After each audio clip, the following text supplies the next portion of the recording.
Kalau saya sendiri ngerantau di sini, alhamdulillah dari nol sama sekali, saya nggak ada apa-apa sama sekali. Karena tujuan saya ngerantau itu pengen nyari, nggak pengen bawa dari rumah. Saya ngomong habis berapa, saya nggak pernah ngitung terus terang.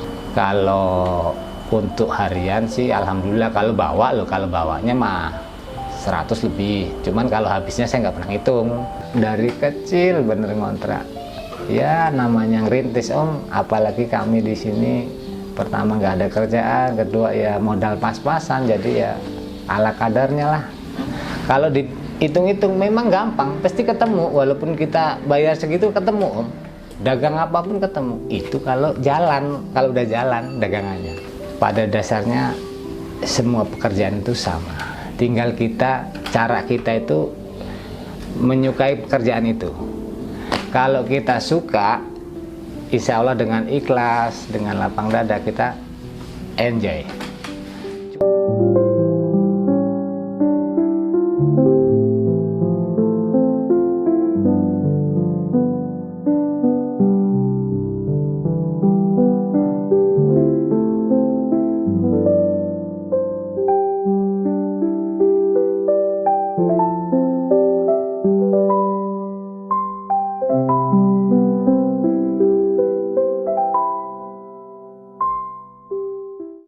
Assalamualaikum warahmatullahi wabarakatuh.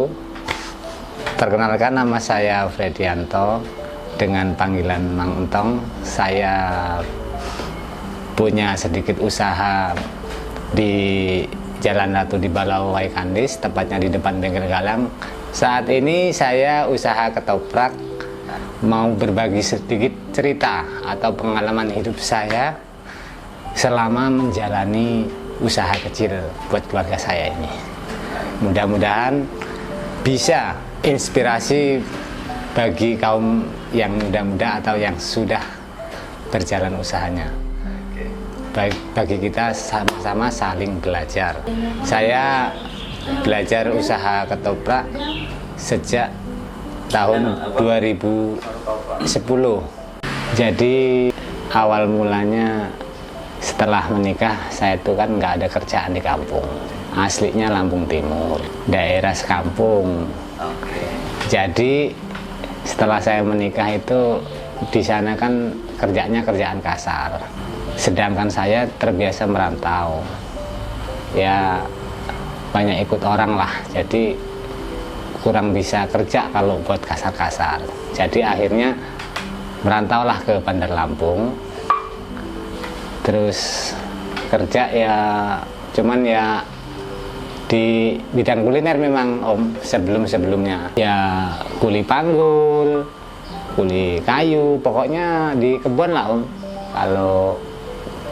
Kalau di kota, kayak di kota kantor-kantor nggak ada, jadi ya bertani lah di kampung intinya. Kurang lebih sekitar 2005 dulu, karena ada saudara yang kerja di daerah Teluk, jadi ikut saudara kerja itu di Golden. Setelah itu cuma bertahan berapa tahun, pindah karena pengen cari haluan lain, ternyata dapatnya kuliner lagi. Terus kemarin yang terakhir di rumah kayu, sama di dapur juga. Kurang lebih setahun setengah lah, pokoknya awal-awal rumah kayu buka. Kurang lebih awal rumah kayu buka itu saya masuk di sana itu. Jadi setelah dari rumah kayu saya belajar buka usaha sendiri, cuman bukan di bidang kuliner waktu itu. Bukalah toko kecil-kecilan. Ternyata kurang jalan waktu itu. Jadi beralihlah lagi. Jadi belajar lagi. Ya belajar macam-macam lah om. Nah, ada yang nasi goreng, martabak, ya ketoprak. Jadi setelah saya belajar, saya perdalam semuanya, baru saya kalkulasi semua. Apa yang menurut saya bisa kejangkau sama saya, tentang modal, tentang resiko kerugian misalnya kan. Jadi setelah saya kalkulasi, akhirnya saya memilihlah ketoprak ini. Misalnya kalau kita tidak habis itu, kita nggak ada yang ngebuang gitu loh. Jadi besok itu masih bisa jual lagi. Itu pun kan pasti cuma sisaan, nggak banyak gitu. Jadi kita bawanya juga bisa kira-kira lah Om gitu. Karena pada prinsipnya saya sendiri, setelah saya pikir-pikir, kalau kita terlalu ikut orang terus, menurut saya loh ini, pasti kita kurang maju. Kenapa saya bilang kayak gitu? Karena seberapapun kita kerja keras, tetap sama aja kita, hasilnya nggak buat kita sendiri, karena dibagi dengan pemiliknya. Terus saya pikir-pikir kalau kerja di kayak di restoran gede gitu ya, apalagi saya ini kan orang kecil, saya nggak punya keinginan lah berandai-andai punya usaha seperti itu, karena pasti tergantung dengan modalnya gitu, terkendala dengan modal. Jadi akhirnya ya setelah saya memutuskan, saya ngobrol sama istri, saya keluar, ayo yang modalin. Tapi waktu itu kan belum ada keinginan buat usaha kuliner waktu itu. Sedangkan ayu saya posisinya juga lagi kerja, jadi suruh ngendel aja lah gitu Om. Jadi setelah Ayu mulai menikah, akhirnya kita sendiri-sendiri. Baru saya berpikir usaha apa ini cocoknya. Untungnya alhamdulillah kawan tuh banyak di sini. Saya memang di bagian kuliner bisa masak apa aja, tapi kan nggak bisa masak yang kayak orang di kaki lima gitu loh Om. Nah bedanya kan itu. Jadi saya belajar lah sama kawan-kawan itu. Sempet lah belajar ngalamin sama kawan tuh lama. Ya belajar martabak, belajar nasi goreng. Jadi alhamdulillah malah punya ilmu semua gitu loh. Sebenarnya kalau mulainya udah lumayan lama. Dari tahun 2010 lah. Banyak lah yang nanya, ini asli ketoprak mana katanya. Ketoprak biasanya kan dari Cirebon gitu kan. Nah kebetulan kawan itu memang orang Cirebon waktu itu. Cuma saya nggak kerja di situ. Cuma karena kawan, saya sering bantu. Jadi sedikitlah berbagi ilmu. Cuman nggak langsung saya buka, walaupun saya udah bisa. Tetap saya konsultasi. Karena gimana pun itu ilmu beliau. Kalau saya main buka-buka aja, nggak bakal berkah. Akhirnya ngomonglah sama beliau, minta panduan sama beliau yang udah senior. Gimana kira-kira kalau saya buka? Waktu itu kan kayak gitu ceritanya.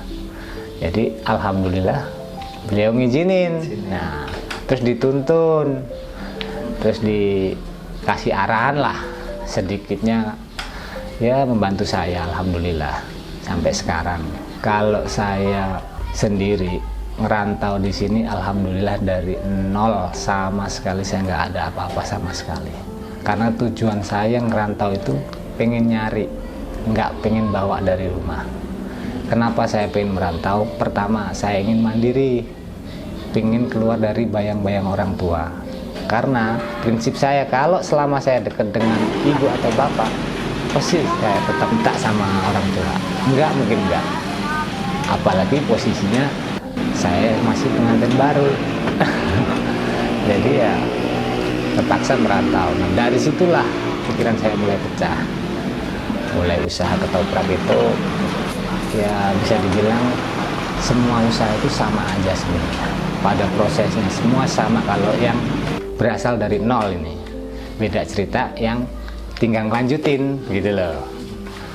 Jadi memang perjuangannya luar biasa, tapi karena tetap optimis, kita tetap semangat, dan jangan lupa kita tetap berdoa, ya insya Allah lah tetap bisa maju.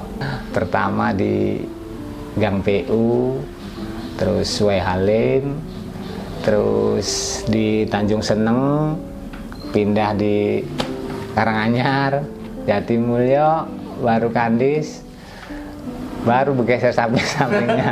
Bahkan saya sampai sekarang kadang-kadang ngobrol sama istri kayak nggak percaya bisa seperti ini. Alhamdulillah bener. Dulu sama sekali nggak nyangka bisa seperti ini.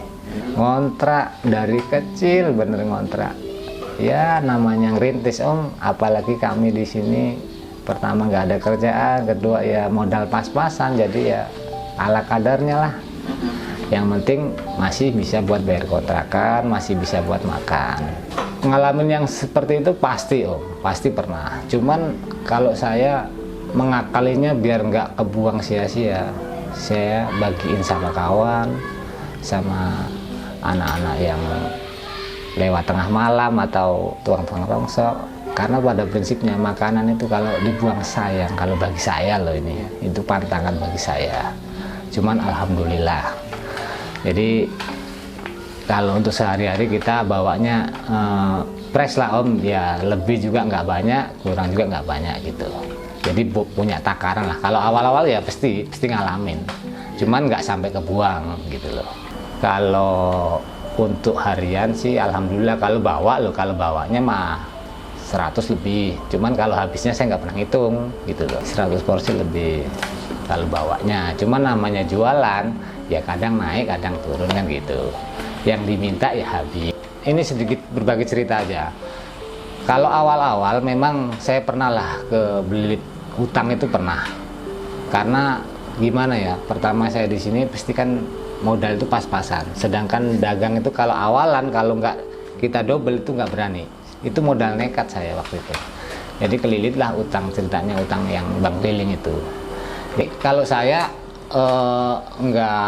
nggak menjelekan ya, malah saya berterima kasih sama beliau-beliau itu. Karena kalau tanpa beliau saya nggak mungkin sampai sekarang.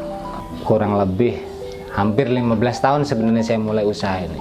Cuman untuk netepnya itu kurang lebih hampir 10 tahun. Jadi mungkin jalan cerita saya yang 4 tahun itu jalan cerita saya. Jadi setelah saya mulai netep itu kebetulan pas adik saya lulus SMA waktu itu. Jadi saya belum kepikiran lah pengen punya gubuk sendiri, belum kepikiran waktu itu. Karena pertama dalam keluarga itu saya 4 saudara, yang lain itu perempuan semua, saya anak laki sendiri. Jadi saya mikirnya gini, adik-adik saya perempuan semua, tetap tanggung jawab di kakaknya. Jadi seenggaknya saya pengen bantu dulu, asal yang mau dibantu mau dulu. Jadi sebelum itu saya tanya, mau terus kuliah atau mau nikah? Kalau mau nikah nggak usah kuliah, kalau mau kuliah yang bener jangan nikah dulu waktu itu. Jadi mau lanjut Mas, ya udah saya bilang kalau mau lanjut jangan kuliah di kampung, kuliahnya di sini kata saya. Ya dia bener adik saya Om, cuman yang sebelahnya kan ipar gitu loh. Kalau dia kuliah di sini insya Allah saya bisa ngebantu, dengan catatan dia ikut saya, seenggaknya dia bisa bantu istri saya di rumah. Jadi ikut saya itu alhamdulillah sampai tamat, sampai sekarang udah ngajar.